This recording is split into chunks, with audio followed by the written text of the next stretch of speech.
우리가 살아가는 지금 이 시대는 양극화 시대입니다. 추수감사절을 맞이해도 두 가지 추수감사절이 있습니다. 육신적으로 많은 열매를 맺은 그런 추수한 사람이 있을 것이고, 또 한 가지는 영적인 많은 열매를 맺는 이러한 추수하는 분들이 있습니다. 하나님께서는 육신적인 것과 영적인 것을 두 가지를 보실 때 다 하나님이 지으셨는데, 가장 소중하게 여기시는 첫 번째가 무엇이냐면 요한 3서 2절 말씀을 보면 내 영혼이 잘됨같이 범사가 잘되리라, 그렇게 말씀하셨습니다. 영혼의 축복을 가장 먼저 우선하고 있습니다. 예수님께서는 이 땅에 오셨을 때 육신의 것에 대해서 관심을 두지 아니하시고 항상 영혼에 대한 늘 여기에만 우리 주님께서 관심을 두셨습니다. 이 시대는 양극화 시대인데 진보, 보수 나눠져 있습니다. 이념, 사상 전부 양극화가 되어 있습니다. 신앙생활에도 양극화가 있습니다. 이 사람은 교회를 다니신 지가 오래되셨는데 계속해서 원망, 불평, 그리고 늘 불만이 가득한 그러한 모습으로 교회를 다니시는 분들이 있습니다. 반면에 환경은 표현할 수 없을 만큼 힘들고 어려운데도 늘 이 사람은 기쁨과 감사와 항상 은혜의 말을 하는 사람들이 있습니다. 감사라는 것은 어떤 것일까요? 우린 단순하게 지금까지 혹 타성에 젖어서 추수감사절을 하면은 1년의 연례 행사처럼 한 번쯤 지나가는 절기 정도로 알고 있습니다.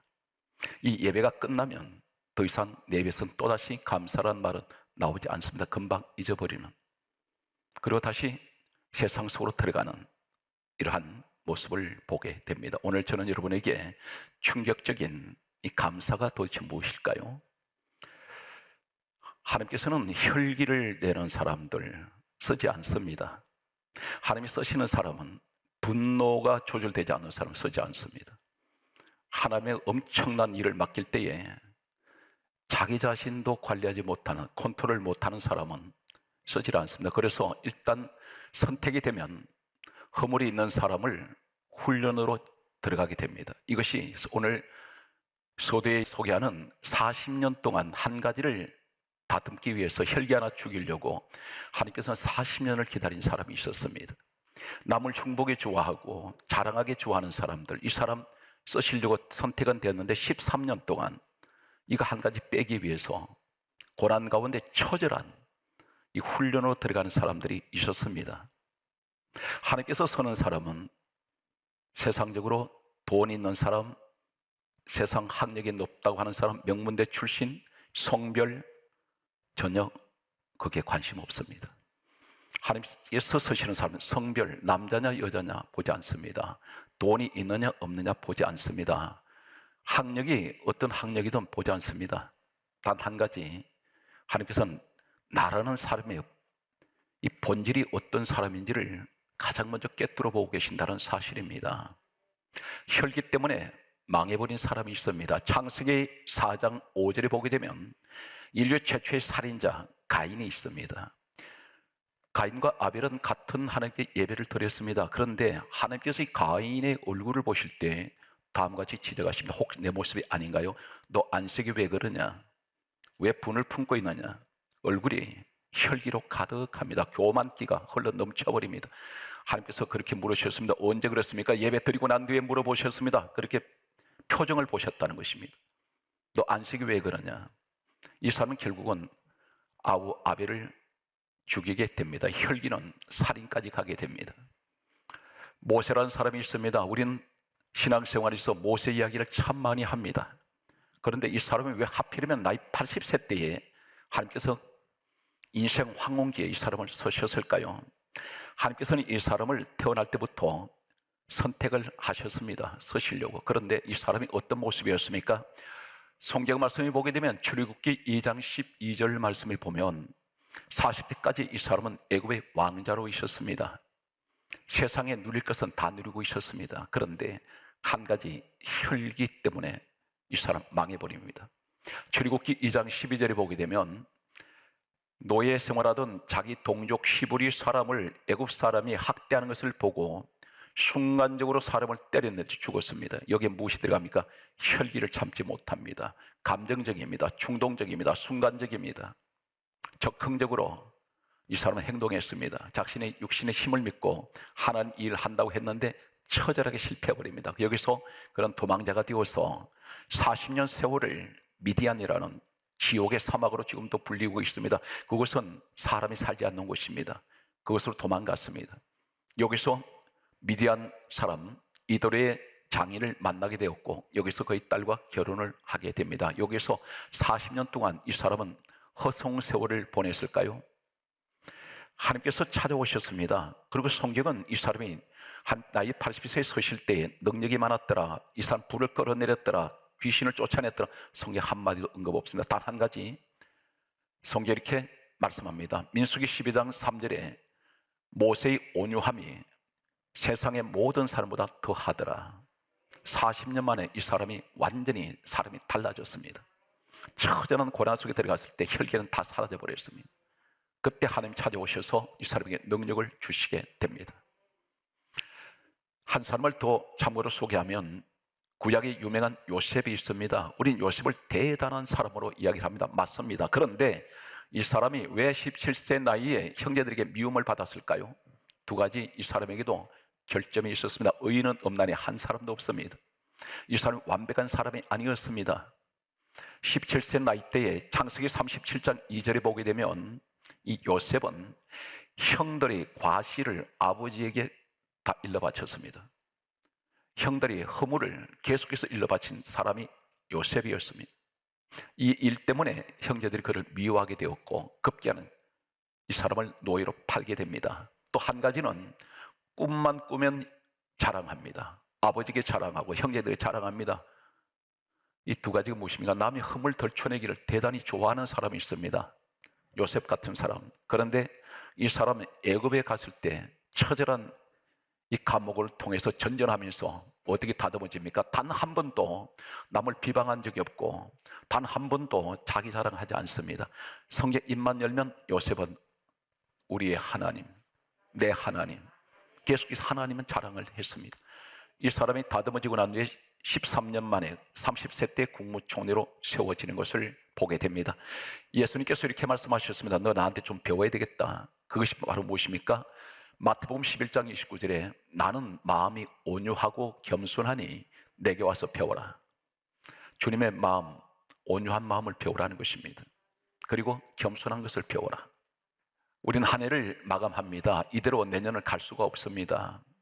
환경적으로 많은 것을 우리가 거둬야 되겠지만 가장 중요한 것은 하나님은 무엇을 보시냐면 환경이 다 바꿔졌습니다. 하나님 기적이 일어났습니다. 그것을 하나님 기뻐하지 않습니다. 가장 하나님께서 관심을 두고 보시는 것은 네가 달라지기 원한다. 나는 너를 원해. 오늘 이것을 우리에게 말씀하고 있다는 사실입니다. 성경 말씀은 이렇게 기록합니다. 시편 50편 14절 말씀에 보게 되면 감사로 제사를 드리는 자가 있습니다. 감사 제사. 감사는 곧 예배입니다. 내가 한번 감사를 할 때 예배를 한번 드린 것과 똑같습니다. 어떤 학자는 이렇게 말했습니다. 성경에서 감사라는 단어가 365번 기록되어 있습니다. 했습니다. 정확한 것은 알 수가 없습니다. 그런데 만약 365번이 감사가 기록됐다면 1년은 365일입니다. 그렇다면 매일같이 우리는 감사하며 살아야 된다는 것입니다. 오늘 성경 말씀은 이렇게 기록하고 있습니다. 시편 50편 14절에 말씀하시기를 감사로 제사를 드리는 자, 감사 예배를 드리는 자는 성경 말씀에 시편 50편 15절에 다음같이 말씀합니다. 환난의 날에 나를 부르라. 내가 너를 건지리니 너는 나를 영화롭게 하리로다.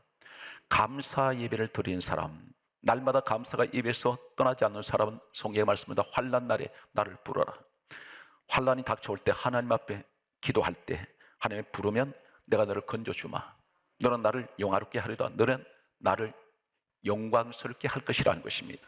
오늘 여러분 그 주인공이 되십시오. 성경 말씀은 이렇게 계속해서 강조하고 있습니다. 시편 50편 23절에 말씀하시기를 감사로 제사를 드린 자가 나를 영화롭게 하리로다. 계속해서 이 말씀을 반복해서 말씀을 하고 있습니다. 그러므로 오늘 성경 말씀에 한 사람을 소개합니다. 감사하다가 사자굴 속에 들어갔다가 하나님 건져내신 사람이 있습니다. 이 사람이 다니엘서 6장 10절에 다니엘이라는 사람입니다. 바빌론의 포로로 잡혀갔습니다. 국무총리가 되었습니다. 이 사람은 바빌론이라는 이 이방 나라에서 우상을 섬기는 이 나라에 그는 우상을 섬기지 않습니다. 철저한 순유다적인 신앙을 가졌던 이 다니엘은 국무총리가 되었지만 결코 그들이 섬기는 신에게 무릎 꿇지 않습니다. 예배하지 않았습니다. 그는 매일같이 하나님 앞에 기도를 했던 것을 시기한 나머지 이 정적들이 이 다니엘을 제거시키기 위해서 본토인들 자신들도 국무총리가 되지 못했는데 포로로 잡혀온 자가 국무총리가 되었을 때 그들은 자존심이 상했는지 모릅니다. 그래서 이 정치적인 정적을 제거시키기 위해서 한 가지 법을 왕에게 상소를 하게 됩니다. 그것은 다른 신에게 절하거나 기도하면 한 달 동안 이것을 어기면 사자굴에 던져넣기로 법이 정해졌습니다. 이 사실을 알고도 다니엘은 자신의 집으로 돌아가서 다니엘서 6장 10절에 다음같이 말씀하고 있습니다. 자신의 집으로 돌아가서 매일같이 하루 3번씩 하던 대로 무릎을 꿇고 성경 강조합니다. 감사하였더라. 사자굴이 기다립니다. 들어갔습니다. 그런데 하나님의 사자를 천사가 임해와서 입을 봉해버렸습니다. 이 사람 다시 나왔을 때 성경 강조합니다. 고레스와 다리오 왕 시대에 형통하였더라. 정권이 바꿔지는데도 국무총리 자리 그대로 있습니다. 하나님이 더 형통하게 만듭니다. 오늘 이것이 감사의 기적이라는 것입니다. 성경 말씀은 이렇게 기록하고 있습니다. 고린도후서 4장 15절에 말씀합니다. 많은 감사로 인하여 은혜가 더하여 넘치도록 하시더니 하나님을 영화롭게 하게 하였느니라. 이 말씀 무슨 말입니까? 내가 많은 감사를 할 때 은혜는 계속해서 더해집니다. 은혜는 넘쳐납니다. 이것이 곧 하나님께 영광 돌린다는 사실입니다. 성경 말씀은 계속해서 말씀을 보면 이렇게 기록하고 있습니다. 고린도후서 9장 12절에 말씀하시기를 헌금을 드릴 때에 헌금 연보를 할 때에 많은 감사로 인해서 넘쳐버렸다 있습니다. 무슨 말합니까? 항상 하나님 앞에 감사로 예물을 드렸더니 내 환경이 넘쳐버리고 하나님께 드려지는 것이 점점 더 넘치게 나타난다는 사실을 성경은 그렇게 기록을 하고 있습니다. 그러므로 빌립보서 4장 6절에 우리가 기도할 때 어떻게 기도해야 됩니까? 여러 가지 문제가 많습니다. 산더미 같습니다. 지금도 예배를 드리고 있는 우리 마음속에 많은 무거운 짐을 가지고 있습니다. 그런데 성경 뭐라 말씀합니까? 빌립보서 4장 6절에 말씀하시기를 아무것도 염려하지 말고 아무것도 염려하지 마세요. 그러면 대신에 뭐라고 말씀합니까? 아무것도 염려하지 말고 오직 기도와 간구로 너희 구할 것을 감사함으로 하는 게 아니라 그리하면 모든 지각에 뛰어나신 그리스도의 평강이 너희 마음과 생각을 지켜주신다 했습니다. 여기도 말씀합니다. 염려가 있더라도 감사하기도 하라는 것입니다. 그러면 하나님께서 내 마음을 지켜주신다고 말씀하고 있습니다.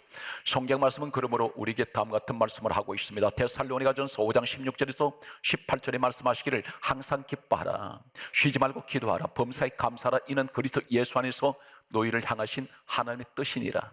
우리 하나님의 뜻이 어떤 것입니까? 항상 기뻐하고 그리고 그 가운데 기도하면 범사에 감사하는 하나님, 이것이 하나님께서 우리를 향하신 뜻이라 했습니다. 성경 말씀은 참고로 한 군데 또 말씀을 드립니다. 디모데전서 4장 4절에 크게 따라서요. 감사함으로 받으면 버릴 것이 없나니 감사함으로 받으면 버릴 것이 없습니다. 이제 저는 여러분에게 한글 성경에 나타나는 더 이상의 의미를 찾을 수 없는 원문을 한 가지를 소개합니다. 놀라운 비밀이 있습니다. 왜 감사를 해야 될까요? 성경은 창세기부터 계시록까지 가장 많이 등장하는 단어가 감사입니다. 왜 하나님이 이렇게 감사를 많이 하라고 계속 강조하신 이유가 무엇일까요? 분명 우리 하나님께서 우리가 전혀 깨닫지 못했던 말씀 속에 주옥처럼 다이아몬드처럼 박혀있는 수많은 이 감사에 대한 비밀이 있다는 것입니다. 구약 성경은 히브리어가 원문입니다. 이 원문에는 감사라는 원문이 9가지가 다릅니다. 감사는 똑같은 감사로 한글에 나와 있는데 그런데 원문은 전혀 다릅니다. 그리고 신약 성경에는 헬라어로 원문이 되어 있습니다. 6가지가 다릅니다. 합해서 15가지가 같은 감사인데도 의미가 다 다릅니다. 오늘 그 가운데 구약 성경에 나타나는 이 감사 원문 가운데 한 가지를 여러분에게 소개합니다. 추수감사 절날 많은 열매가 있으시기 바랍니다. 그 열매가 영적인 열매가 어디입니까? 갈라디아 5장 22절에서 23절에 성령의 9가지 열매가 오늘 추수감사절 이날에 여러분 가정에 많은 추수가 있으시기 바랍니다. 첫째, 사랑, 희락, 화평, 오래 참음, 자비, 양선, 충성, 온유, 절제, 9가지 열매가 우리에게 주어지시기 바랍니다. 성경 말씀은 한 가지 히브리어 원문 가운데 감사라는 이 원문이 어떤 의미가 있느냐면 열왕기상 8장 64절 말씀이 보게 되면 이렇게 기록되어 있습니다. 솔로몬 왕이 여호와의 성전에서 예물을 드리는데 감사 제물을 드렸다고 기록되어 있습니다. 열왕기상 8장 64절 말씀에 감사 제물, 이 말은 히브리어 원문에는 따라하시겠습니까? 셀렘. 이 셀렘이란 말이 감사 제물이란 뜻입니다. 오늘 여러분들이 감사 예물을 지금 드리고 있습니다. 평생 내가 왜 감사해야 될 이유가 무엇인지를 오늘 손꽃처럼 귀가 뚫려버리는 그런 마음에 이 말씀이 새겨지기 바랍니다. 대단한 축복이, 모든 기도 응답이 여기 다 있습니다. 성경 말씀을, 이 감사 제물, 이 말씀은 똑같은 셀렘이라는 이 의미가 또 어디에 기록되어 있느냐면 열왕기상 9장 25절 말씀에 오게 되면 감사라는 단어가 있습니다. 이 감사가 셀렘입니다. 한 군데 더 참고로 말씀드리면 에스겔 45장 15절 말씀을 보게 되면 감사 제물, 이 말씀이 셀렘입니다. 그런데 이 셀렘이 본래 어디에서 유래가 되었느냐면 원문의 이 어근, 뿌리가 어디냐면 샬람이라는 이 의미를 가지고 있습니다. 샬람. 이 샬람에서 셀렘이 나왔습니다. 다시 말해서 이 샬람이 이 감사 제물의 원 의미가 되겠습니다. 샬람을 소개합니다. 감사란 의미를 가지고 있습니다. 첫 번째가 사사기 1장 7절에 하나님께서는 내가 행한 대로 갚으시리이다. 이 갚으시리이다, 이 말이 샬람입니다. 감사합니다. 행한 대로. 무엇을 행합니까? 감사로 행하면 나한테 갚아주신다는 거예요. 무엇을 갚아줄까요? 말씀은 계속됩니다. 열왕기상 7장 51절 말씀을 보면 다음 같은 말씀을 기록하고 있습니다. 여호와의 성전을 위하여 만드는 모든 일을 마친지라.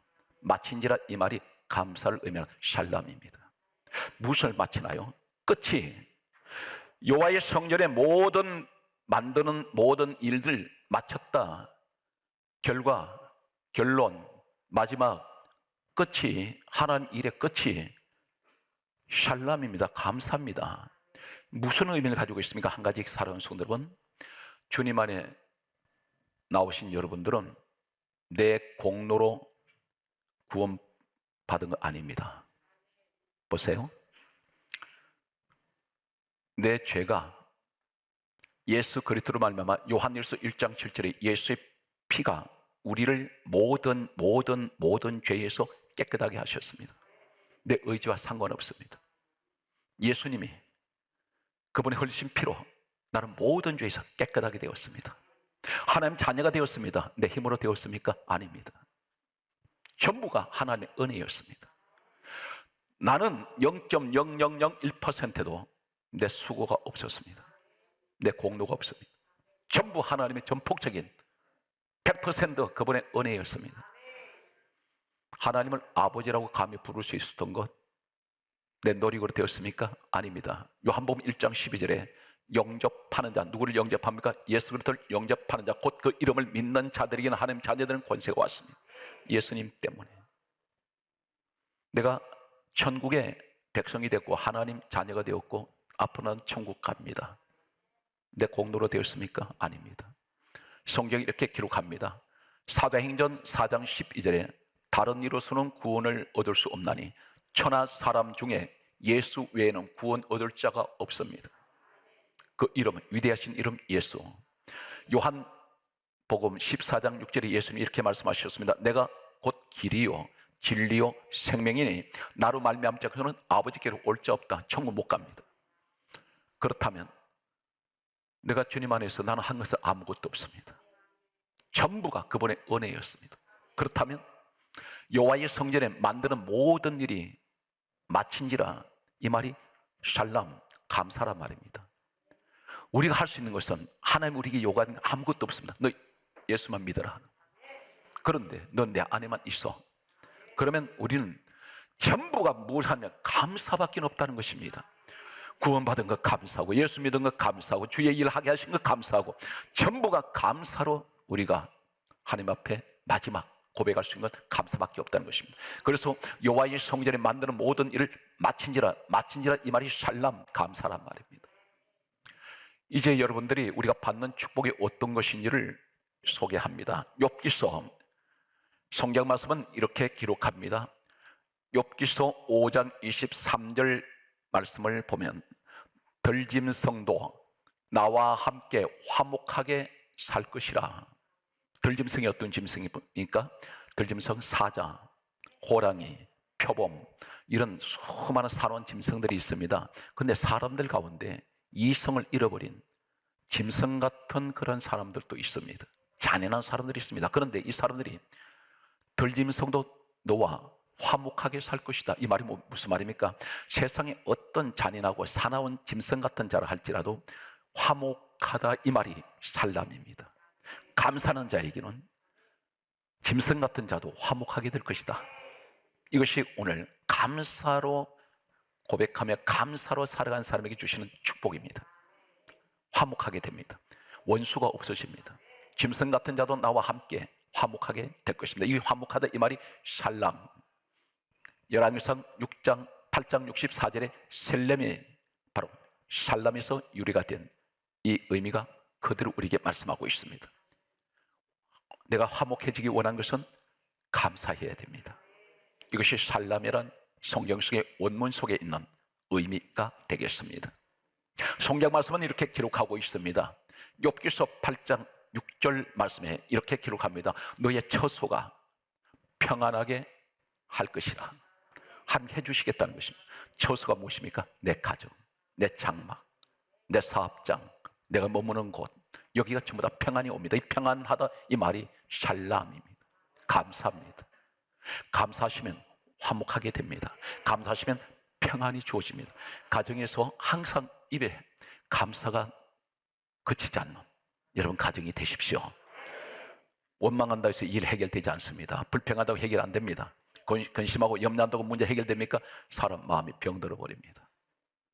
그리고 스스로 비극적인 그런 삶을 마치는 사람도 있습니다. 오늘 성경 말씀은 계속해서 우리에게 다음과 같이 말씀을 합니다. 너무나 놀라운 말씀은, 감사했더니 어떤 일이 생깁니까? 우린 기도할 때 하나님 형통하게 해주세요, 잘되게 해주세요 하는데 안 된단 말입니다. 왜 그렇습니까? 성경 말씀 보게 되면 욥기서 9장 4절에 크게 따라서 형통할 자, 이 말이 샬람입니다. 감사란 말입니다. 내가 계속 감사했더니 하나님께서 나를 형통하게 만들어 주신다는 것입니다. 이것이 감사의 비밀입니다. 우리는 성경을 알아야 됩니다. 우리 하나님께 이렇게 말씀하셨습니다. 내 백성이 지식이 없어 망한다. 말씀을 몰라서 망한다는 것입니다. 이 내용을 알았더라면 내가 늘 감사했을 텐데. 오늘 성경 말씀은 계속해서 다음 같은 말씀을 하고 있습니다. 이사야 42장 19절에 말씀하시기를 충성된 자, 이 말씀이 샬람입니다. 감사하는 사람이 충성되는 사람이라는 것입니다. 하나님께서 충성하는 것입니다. 하나님께서 다른 것 우리에게 원하지 아니하세요. 감사만 해라. 그 감사가 어디 있는 것이 있습니까? 이사야 43장 21절에 이 백성은 내가 나를 위하여 지었나니 나를 찬송하게 하려 함이라. 이 찬송이 감사가 포함되어 있습니다. 날마다 감사하는 여러분 되시기 바랍니다. 추수감사 주일에 하는 이 고백이 있기 바랍니다. 성경 말씀은 계속해서 다음 같은 말씀을 우리에게 하고 있습니다. 놀라운 말씀은 계속 주어집니다. 이사야 44장 28절에 말씀하시기를 하나님께서 이렇게 말씀합니다. 내 모든 기쁨을 성취하리로다. 이 성취하리로다, 이 말이 샬람입니다. 감사란 말입니다. 무엇을 말합니까? 늘 감사하는 사람을 보시고 하시는 말씀, 내 모든 기쁨을 너를 통해서 내가 성취할 것이다. 하나님이 감사하는 사람을 썼어요. 절대 불평하는 사람 쓰지 않습니다. 성경 말씀은 계속해서 우리에게 다음 같은 말씀을 하고 있습니다. 이사야 57장 18절 말씀에 보게 되면 슬퍼하는 사람에게 위로를 다시 얻게 하실 것이다. 얻게 하신다, 이 말이 감사를 의미하는 샬람입니다. 사랑하는 성도 여러분, 지금까지는 내가 얼마나 슬픈 일을 많이 겪었는지 모릅니다. 말로 표현할 수 없는, 손가락 꼽을 수 없는 많은 슬픈 일이 있었는데 하나님께서 말씀합니다. 너 감사하면 샬람의 사람이 되면 슬퍼하는 자에게 따라서 다시 위로를 얻게 하신다. 위로를 받게 하시겠다는 것입니다. 이것이 샬람의 감사의 의미가 되겠습니다. 이사야 60장 20절에 또 이렇게 말씀하고 있습니다. 내 슬픔의 날이 끝날 것입니다. 끝날 것입니다. 이 말이 샬람입니다. 오늘 이 자리가, 이 현장이, 이 슬픔의 날이 끝나는 이 시간 되시길 바랍니다. 이것이 샬람입니다. 감사했더니 내 슬픔의 날이 끝나버립니다. 마감이 되더라는 것입니다. 이제는 우리는 내 입의 말을 바꿔야 됩니다. 계속해서 감사를 심는, 그래서 힘들고 어려워도 하나님, 무슨 하나님 뜻이 계시겠죠. 계속해서 좋은 일을 더 주시려고, 더 많은 것을 주시려고, 하나님께서 나를 강하게 만드시려고, 이 고난이, 시간이 잠시면 이제는 끝이 날 텐데, 하나님, 바로 오늘이 슬픔의 날이 끝나는 날이 되게 해주세요. 축복이 있기 바랍니다. 성경 말씀은 잠언 13장 13절에 감사하는 사람에게 상을 받을 것이니라. 상을 받을 것이니라, 이 말이 샬람입니다. 감사했더니 하나님께서 내게 상을 주시겠다는 것입니다. 잠언 16장 7절에 마지막 결론이 되겠습니다.